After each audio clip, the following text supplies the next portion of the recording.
Hello everyone. अभी हम देख रहे हैं सेमीकंडक्टर का एक टॉपिक जो कि है जेनर डायोड। यहाँ पे आप देख सकते हो Zener diode as a voltage regulator. तो इसे देखते हैं। The most important application of Zener diode, जो मोस्ट एप्लीकेशन होता है जेनर डायोड का, it consist of Zener diode, जिसमें जेनर डायोड होता है विथ ड्रॉपिंग रेसिस्टेंस, जिसमें कि ड्रॉपिंग रेसिस्टेंस होता है इन द सीरीज में, एंड अ लोड रेसिस्टेंस होता है इन पैरेलल में। ठीक है। द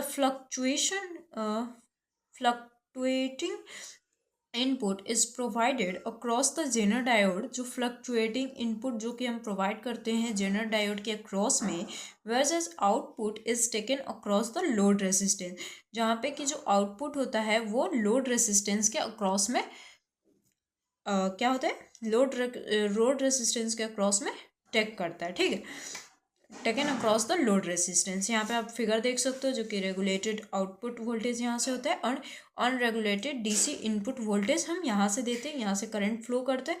एंड ये सीरीज में है, यहाँ पे सीरीज में, यहाँ पे पैरेलल में ज्वाइन है और यहाँ से करंट फ्लो कर रहा है।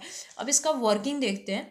When input voltage increases beyond a certain limit, the current दो the circuit rises sharply, causing a significant increase in the voltage across Zener diode remain constant, and also the output voltage remain constant at Vz। देखिए यहाँ पे क्या बोल रहा है, जब आप इनपुट वोल्टेज को इंक्रीज करोगे एक बियॉन्ड, एक सर्टेन लिमिट के बियॉन्ड में, तो जो करंट जो होगा वो सर्किट में राइज करेगा शार्पली, यानी अचानक से राइज करेगा, कॉजिंग अ सिग्निफिकेंट इंक्रीज, जिससे कि सिग्निफिकेंट इंक्रीज होगा वोल्टेज में, किसके अक्रॉस, जेनर डायोड के अक्रॉस, जो कि रिमेन कांस्टेंट, और जो कि कांस्टेंट रहेगा। And also the output voltage remain constant, और जो आउटपुट वोल्टेज होगा वो भी कांस्टेंट रहेगा एट VZ पे। ठीक है, तो जब आप इनपुट वोल्टेज दिए तो इंक्रीज किया एक बियॉन्ड द सर्टेन लिमिट, और जो करंट फ्लो कर रहा है सर्किट में वो राइज कर रहा है शार्पली।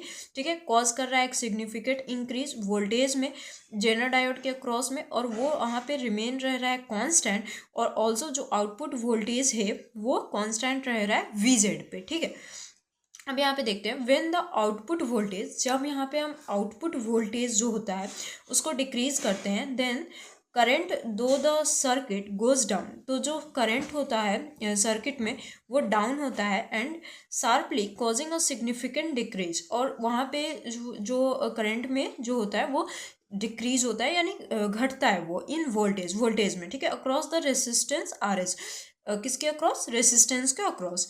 एज अ रिजल्ट, उसके रिजल्ट में the output voltage will again remain constant, उसके रिजल्ट में क्या होता है कि आउटपुट जो वोल्टेज होता है वो अगेन फिर से कांस्टेंट हो जाता है। ठीक है, तो ये था Zener diode as a voltage regulator. तो आई होप आपको ये टॉपिक अच्छे से समझ में आई होगी, एंड कोई भी दिक्कत हो तो आप कमेंट सेक्शन में पूछ सकते हो। एंड मिलते हैं गाइस नेक्स्ट वीडियो के साथ। तो इस चैप्टर में ज़्यादा डेफिनेशन एंड ही है, मतलब डेरिवेशन नहीं है। ठीक है, तो डेफिनेशन ही है, तो इसका नोट्स बना लेना। अब हम नेक्स्ट वीडियो में फोटो डायोड एंड जो भी टॉपिक्स हमारे बच गए हैं, थोड़े से ही हैं, तो उनको हम कवर करने वाले हैं। मिलते हैं गाइस नेक्स्ट वीडियो के साथ। तब तक के लिए चैनल को सब्सक्राइब कर लेना, एंड कोई भी दिक्कत हो तो आप कमेंट सेक्शन में पूछ सकते हो। मिलते हैं गाइस नेक्स्ट वीडियो के साथ।